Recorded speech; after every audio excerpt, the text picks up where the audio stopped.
Isabelle Perron. Est-ce que vous avez remarqué un retour de la religion? Est-ce que c'est une perception? Est-ce que réellement, il y a de plus en plus de gens qui redeviennent croyants, peu importe la catégorie? Là, on voit que le christianisme, entre autres, stagne, mais ça reste la religion la plus populaire. On voit une montée de l'islam aussi. C'est la religion, depuis le début des années 2000, qui monte le plus. On dit à peu près 2 milliards d'adeptes. Puis on l'expliquerait par le fait que ceux qui croient en l'islam transmettent davantage de génération en génération. En tout cas, c'est ce qu'on nous indique. On est avec Karen Arsenault, humoriste, ex-témoin de Jéhovah. Il y a Florence Lamoureux, journaliste à la recherche, qui s'intègre à l'émission, et Anne-Marie Tappe, religiologue et vulgarisatrice du religieux contemporain. Anne-Marie Tappe, il faut faire la différence entre religiologue et théologie. Il y a une différence entre les deux. Oui, absolument.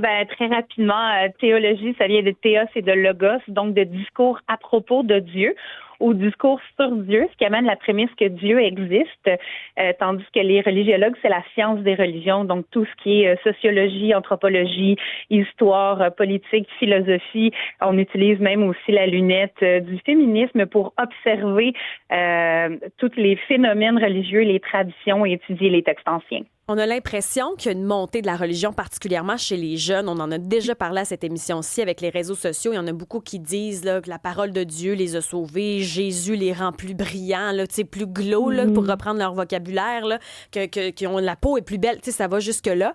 Est-ce que c'est une perception de voir une montée des jeunes s'accrocher à la religion, ou est-ce que c'est simplement les réseaux sociaux qui nous offrent poudre aux yeux?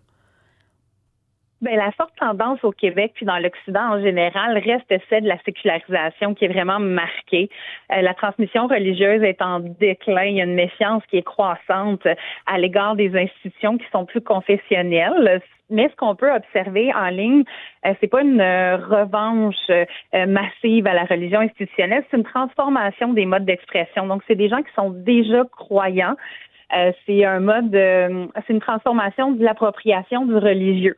Fait que les se mettent justement en phase avec des logiques qui sont plus individualistes, identitaires, c'est plus dans le performatif, dans la culture du numérique. On l'a vu dans les années précédentes, surtout avec les groupes évangéliques qui depuis longtemps maîtrisent justement ces transmissions-là d'informations, que ce soit par les groupes, par des publicités ciblées sur les réseaux sociaux. Donc, c'est vraiment cette impression de recrudescence-là de la religiosité, ça tient largement à la visibilité qui est offerte par les réseaux sociaux.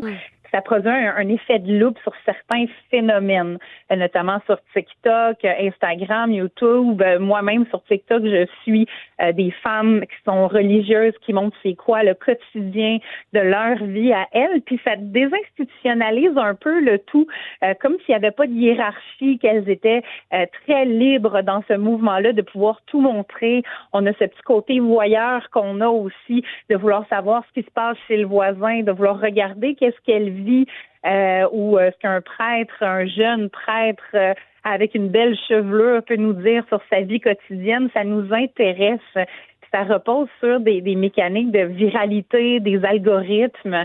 Ça exacerbe la présence des discours qui sont polarisants là, sur les réseaux sociaux, dont font partie les mises en scène qui sont religieuses ou spirituelles. Avec Karen, qui est avec nous, qui est une ex-témoin de Jéhovah, qui, elle, vivait une espèce de secte, entre guillemets, où on te coupe des gens. Est-ce que les réseaux sociaux peuvent créer ça aussi, ces genres de chambres d'écho où ces jeunes à la quête d'identité, tu sais, quand t'as entre 15 et 25 ans, tu t'es pas bien dans ta peau, là, tu te cherches, là, tu sais pas qui tu es.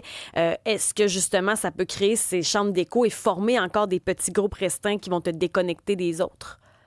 En fait, on l'a vu pendant la pandémie.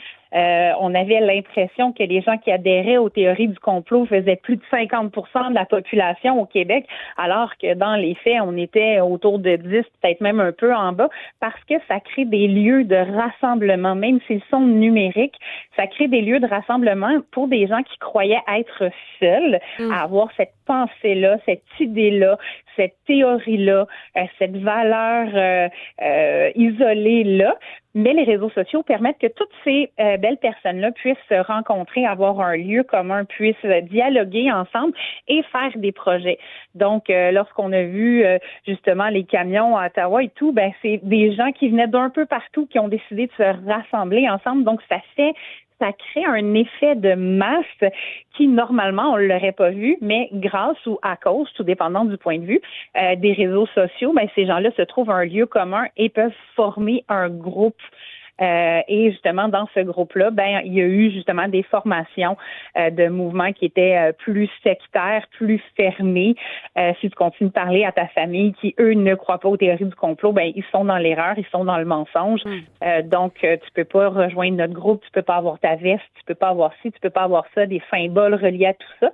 Donc, on l'a vu déjà dans les années précédentes que oui, ça peut créer des chambres à écho, mais ce qu'on observe surtout sur les réseaux sociaux en ce moment, c'est comme des grosses publicités ambulantes, une manière, dans le fond, d'être des missionnaires sur la toile Internet plutôt que de faire du porte-à-porte. Les gens ont déjà un intérêt puisqu'ils écoutent la vidéo. Donc, c'est toujours plus facile de passer un message lorsque ton auditoire est à l'écoute plutôt que de forcer les gens à écouter le message et devoir mettre le pied dans la porte, justement. Il y a Carole au 187 Cube Radio qui, elle, dit qu'elle a peur. Elle dit de l'entrisme religieux. Elle dit là, les prières dans les rues, devant les églises. Elle dit c'est vraiment dérangeant. Ils ont des mosquées. On voit les affrontements aujourd'hui. Où sont les policiers? Donc, Carole, elle, voit ça, là, elle a peur de ça. Est-ce que ça, vous le sentez aussi? Puis vous réagissez comment à ce genre de commentaires-là? Ben, en fait, il y a plusieurs choses qui me viennent en tête. On peut avoir peur de ce qui est inconnu parce qu'on n'a pas toutes les données pour bien comprendre c'est quoi le climat géopolitique de certains endroits. Bien sûr, on le voit dans le monde avec tout ce qui se passe. Puis oui, ça fait des accrochages, entre autres dans quelques universités, des gens qui prennent pour un côté ou qui prennent pour l'autre. Puis ça peut dégager une certaine violence aussi parce que c'est tiré d'idéologie. Il y a eu des pertes de contrôle. Ben, on va nécessairement les relier aux émotions. Ouais, puis il y a eu des pertes de contrôle. Là, ça peut déborder quand c'est très fort. Mais tu sais, on le fait avec la religion, mais on peut le faire avec une équipe de hockey également, là. Donc, c'est vraiment où va son cœur, où va sa dévotion. Ben, à ce moment-là, ça peut amener à poser des actes qui pourront être répréhensibles par la suite. Fait que je comprends cette peur-là. Par contre, c'est pas pire que n'importe quelle autre idéologie ou des émeutes après une coupe importante pour un sport ou quoi que ce soit de genre parce que c'est tiré d'idéologie. Les émotions et les valeurs sont toutes mélangées là-dedans et la personne qui pense pas comme vous devient un ennemi. Ouais, on a quand même vu des débordements, entre autres à l'école Bedford. Ça aussi, ça crée une crainte. On a l'impression qu'il se passe des affaires dont on entend très peu parler, mais ça crée une crainte aussi. Puis Bedford, on a l'impression que il y a de l'extrémiste là-dedans, peut-être. Oui, ben absolument. On a pu le voir à plusieurs endroits, dont, entre autres, à l'école de Bedford. C'est sûr que c'est inquiétant dans la mesure où les réseaux sociaux, Internet, tout ça, c'est le fun dans la mesure où on a accès à de l'information. Mais on a accès à toutes sortes d'informations aussi. Puis comme je le disais tantôt, on peut facilement rejoindre des groupes qui sont plus extrémistes que nous ou se tenir avec des gens qui ont des idées dans les plus polarisantes que les nôtres et finalement finir par les adopter. Donc, je comprends justement cette peur-là qui peut s'en dégager. Puis, vous avez nommé un très bon exemple pour ça, là. Karine Arsenault est avec nous, humoriste, ex-témoin de Jéhovah, qui un jour est devenue davantage catholique. Et tu disais que tu as été quand même déçue aussi, Karine, de ça. Oui, bien, quand j'étais témoin de Jéhovah, on ne s'intéressait pas nécessairement aux autres religions. Et moi, c'est mon conjoint qui voulait qu'on se marie catholique, puis je pense, en tout cas, j'ai dit oui. Oui. Je pensais que ça se réglerait dans une fin de semaine. Ça a été plus long que ça. C'est sûr que je voyais que les croyances se ressemblent pour passer la même Bible, mais c'est surtout toute l'hypocrisie, tout le côté tellement patriarcal de tout ça. Et, les églises énormes pour dire, hein, ma foi est plus grosse que la tienne. Et toute l'histoire passée, que ce soit avec les Premières Nations, les enfants du... En tout cas, oui. Ça m'a fait du mal, ça, de voir ça. Là. Tu t'es rendu compte que finalement, d'une religion à une autre, tu ne te retrouverais pas tant que ça. Il y a de l'horreur partout, il y a de la guerre, il y a le pouvoir, là, tout ça. Puis tu parlais de tes enfants, tu sais, comme mère d'enfants aujourd'hui, comment on agit parce qu'il n'y a plus de cours de religion, il n'y a plus de transmission, pas nécessairement transmettre ses croyances, mais juste de dire que ça existe? Bien, je vois que mes filles n'ont pas énormément d'ouverture spirituelle encore. Ils vont avoir 18 et 21 ans. Je leur ai toutes parlé de quand même les grandes lignes de ce que j'ai vécu, mais moi, je pratique la reconnaissance. Moi, mettons, coucher de soleil, les lacs, ça, j'aime vraiment ça. J'ai pas besoin d'église pour dire merci la vie, si on veut. Fait que c'est un peu ça que j'essaie de leur ramener. Les questions, on n'a pas vraiment de réponse, à part si tu penses que ta religion t'apporte les réponses. Fait que là, je sais pas ça va être quoi leur quête. À elle. Ouais. Comme on en parle très peu dans les écoles. 187 Cube Radio, 1-877-827-2346. Claude est avec nous. Bienvenue à l'émission. Claude, vous aviez une question. Oui, j'ai une petite question pour Karine, parce qu'il y a quelques années, un chum, sa mère était témoin, puis il a supposément fait enlever mon nom sur la liste des adresses à visiter. Elle existe-tu vraiment, cette liste noire-là, ou je suis devenu un cas désespéré? Non, ça existe vraiment. Ah oui? Même qu'on le disait, des fois, des personnes qui étaient plus agressives ou vraiment tannées d'avoir la visite, vous avez juste à demander d'être sur la blacklist, là, dans le fond. Ah ouais? Ça se fait. Fait qu'on en avait une. Non, c'est bon, c'était mon cas dans ce cas-là. Êtes-vous content d'être sur la liste noire? Ben oui, parce que la fréquence, il n'y avait plus personne qui passait là. Puis chez nous, ça passait à peu près toutes les semaines. Ah oui? Est-ce que vous aviez l'impression d'être harcelé, littéralement? Ben presque, oui. Puis tantôt, j'entendais, on fermait le rideau quand on voyait arriver, puis on laissait la porte barrée. C'est à peu près ça qu'on faisait. Donc là, vous avez été un peu soulagé là, quand à un moment donné, vous avez dit... Parce que vous avez mentionné arrêtez de venir cogner, puis à un moment donné, oups, ça a cessé. Oui, mais je pense que ça a cessé après que l'ami ait mentionné qu'il avait dit à sa mère de m'enlever sur la liste, de me mettre sur la liste noire. Puis aujourd'hui, est-ce que ça vous arrive encore d'en croiser ou vous avez déménagé? C'est plus le cas? Non, je reste au même endroit, il en passe encore, mais jamais il arrête à mon adresse. OK. Fait que la liste est Ça à a jour. fonctionné, la liste est à jour. Merci pour votre appel. Merci beaucoup. Bonne journée. Bonne journée à vous. Anne-Marie Trappe, religiologue.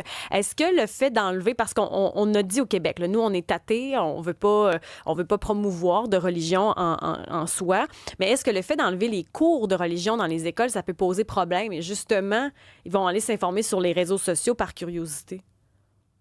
C'est sûr que de retirer les cours de religion, ça enlève une source de plus afin de mieux comprendre l'autre, connaître un peu plus ses enjeux, mais en même temps, on n'apprenait pas dans les cours à l'école qu'est-ce que les témoins de Jéhovah vivaient, donc il y a plusieurs trucs qu'on ne touchait pas non plus.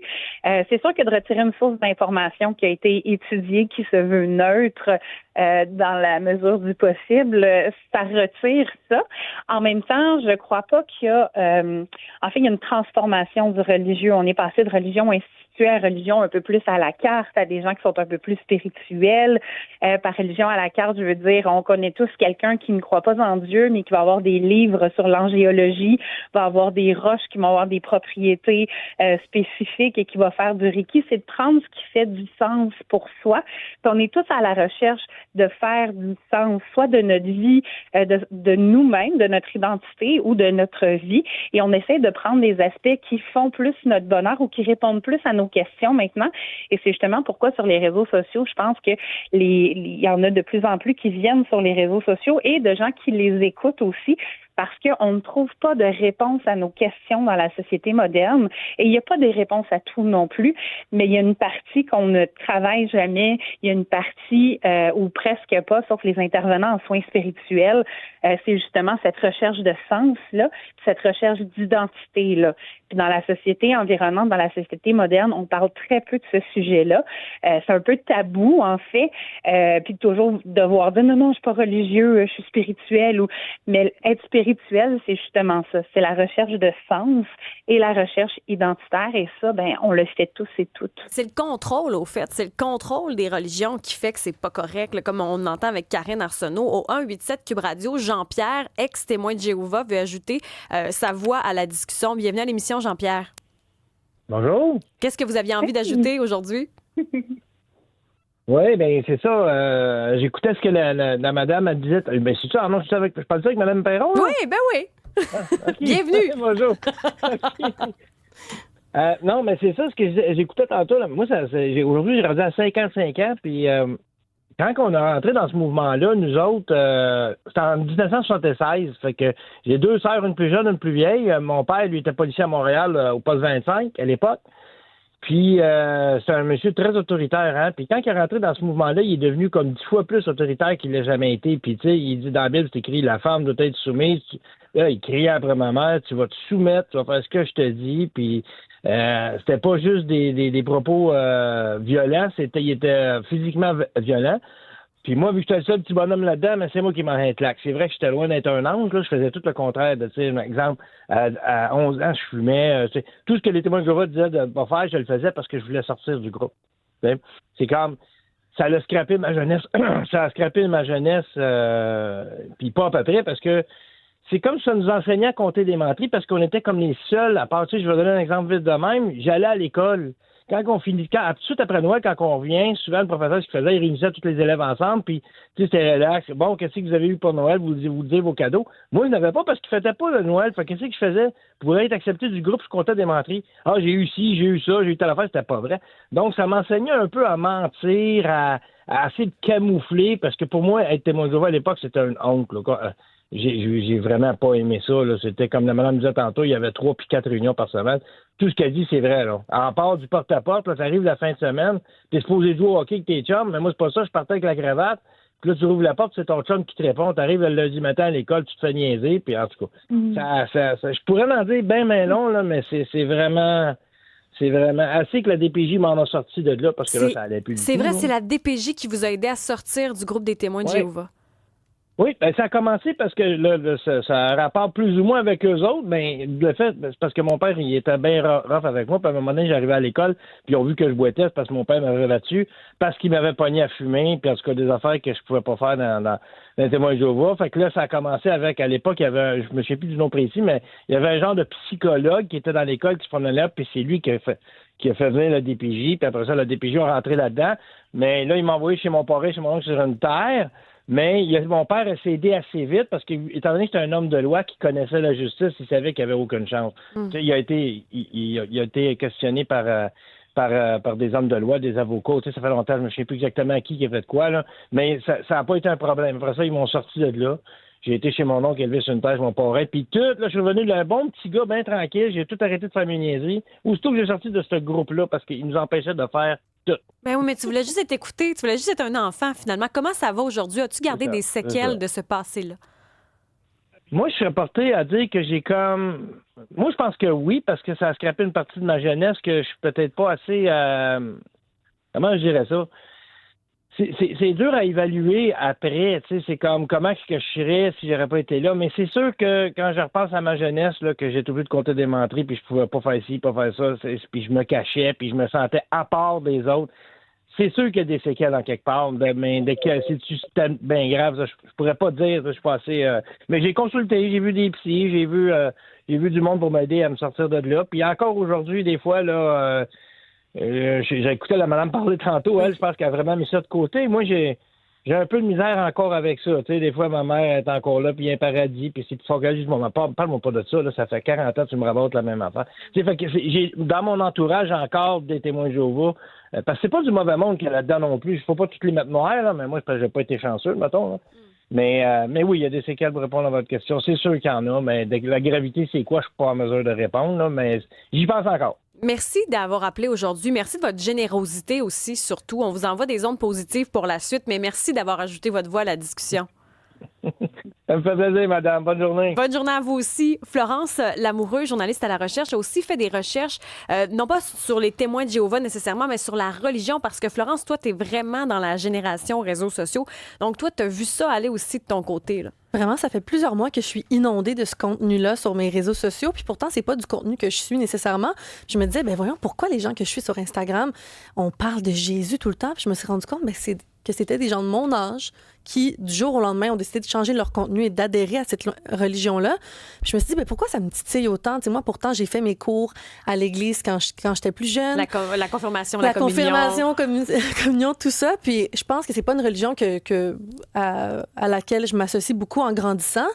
Mais ça m'a surprise que des jeunes, aujourd'hui, on dénonce beaucoup de choses. On se considère comme une génération qui vont beaucoup aller dénoncer sur la place publique, s'associer à une religion, Karen l'a mentionné, où récemment, on a vu toutes les bourdes en lien avec les pensées mentionnant les enfants, les agressions sexuelles. Donc, c'est venu me titiller un peu. Puis la première jeune que j'ai vue, c'est une danseuse du Québec qui a une carrière aux États-Unis, mais aussi ici au Québec, qui est très populaire sur Instagram, qui du jour au lendemain a changé son contenu, s'est fait baptiser, des publications en lien avec Jésus. Elle s'appelle Sarah-Jeanne Blot. Je vais vous lire un petit extrait de sa dernière publication. Donc, elle a mentionné « Jésus est la vie. Il est le véritable amour, l'amour dont vous avez toujours rêvé, l'amour que votre cœur a toujours désiré, parce qu'en fait, il est l'amour. Il est notre premier amour. Tout ton être aspire à renouer avec ton Père. Il t'attend patiemment, les bras ouverts. » Donc, ce message-là est très, très long.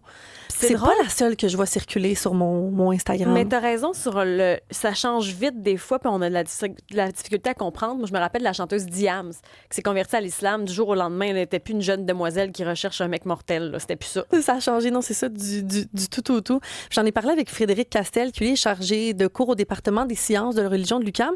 Puis lui aussi, il n'est pas tout à fait convaincu d'un réel boom du retour à la religion chez les jeunes. Que ce soit les gens qui ont 40, 30 ou 20 ans, là, on voit vraiment que la proportion de gens qui se disent sans religion là, augmente de génération en génération. Et la plus spectaculaire là-dessus, c'est celle qu'au dernier recensement de 2021, c'était les 25-35 ans. 45% se disaient sans religion. C'est le record, si vous voulez, historique, là. Quand on fait des recherches, il y a beaucoup de gens qui disaient sur les réseaux sociaux, mais pourtant, depuis la pandémie, on voit beaucoup une augmentation des baptêmes. Donc, c'est sûr qu'il y a un retour à la religion. Mais non, finalement, parce que pendant la pandémie, justement, pendant 2-3 ans, il n'y a presque pas eu de baptême. Donc, les gens se rattrapent. Mais comme dit M. Castel, ben, il y a de plus en plus de gens qui s'associent pas nécessairement à une religion. Tu sais, c'est plus la spiritualité ou autre chose. Mais il n'y a pas nécessairement un boom de la religion catholique. Donc, c'est vraiment, je pense, un effet que les réseaux sociaux nous font croire, justement, parce que c'est plus facile de répandre ce contenu-là. Puis on voit aussi beaucoup des extrêmes. Là. Ce qui retient l'attention souvent sur la place publique, c'est les groupes extrémistes. Ça aussi, il faut faire attention. Mais ce qui revient, en terminant, Marie-Tape, qui est toujours avec nous, religiologue, ce qui revient sur la messagerie texte présentement, les textos qu'on peut recevoir, entre autres d'Alex, là, au 187 Cube Radio. J'ai très peur de la montée de l'islamisation, l'augmentation des islamistes au Québec et au Canada. J'ai peur. C'est le mot qui revient beaucoup ça, sur la messagerie texte. Oui, bien en effet, on peut avoir une part, ça revient un peu aux commentaires qu'on a eus tout à l'heure parce qu'on voit ces polarisations-là, autant sur les réseaux sociaux que dans les médias, les plus grands médias. On le voit ce que ça peut apporter. On voit les guerres que ça apporte. On voit des gens qui prennent part d'un côté ou de l'autre dans notre voisinage, dans nos universités, dans nos rues. Donc, je crois que c'est normal d'avoir une crainte de ce côté-là. Bien sûr, c'est plusieurs groupes qui s'affrontent en eux. Une montée de l'extrémisme, on peut le voir justement dans ces commentaires-là, dans ces échanges-là et dans ces prises de tête-là. Ça peut devenir violent physiquement, en effet. Donc, je peux comprendre cette peur-là. Il y a une partie, c'est justement, on parlait des réseaux sociaux, puis on le voit d'ailleurs là-dessus, cette polarisation-là, ça accentue justement les réseaux sociaux, la perception qu'il y a une resurgence du religieux. Mais on demeure, comme le disait professeur Castel, que j'ai connu, sociodémographiquement dans une société qui est globalement distancée des institutions religieuses. C'est des modulations. C'est un hybride où s'entrecroisent des récits personnels authentiques, la performativité de soi, où on fait circuler des symboles religieux. Et comme je vous disais tout à l'heure, dans tout ce qui est extrémisme et polarisation, on y mélange des valeurs qui sont profondes pour nous. Et à ces valeurs-là sont attachées des émotions, des sentiments d'appartenance. Donc oui, on peut y voir des débordements à ce moment-là. Anne-Marie Tape, merci de votre passage à l'émission aujourd'hui, pour vos lumières aussi. Florence Lamoureux, journaliste à la recherche à Guéry, qui travaille très fort pour trouver ce contenu. Karine Arsenault, humoriste, qui a fait la route jusqu'à Québec pour nous partager son histoire, qui a fait soulever des passions. Merci pour ta générosité aujourd'hui, puis bravo pour le parcours. Merci, ça me fait plaisir d'avoir été là. Merci infiniment. Ça a été une superbe discussion. Puis si vous avez d'autres choses à ajouter, la discussion peut se poursuivre. Vous savez qu'à tout moment, vous pouvez écrire à isabelle@cube.ca. vous avez un témoignage, quelque chose à raconter, on peut assurément traiter la nouvelle, l'information et en faire un sujet à cette émission avec plaisir parce que c'est votre tribune. D'ailleurs, est-ce que vous connaissez la popote roulante?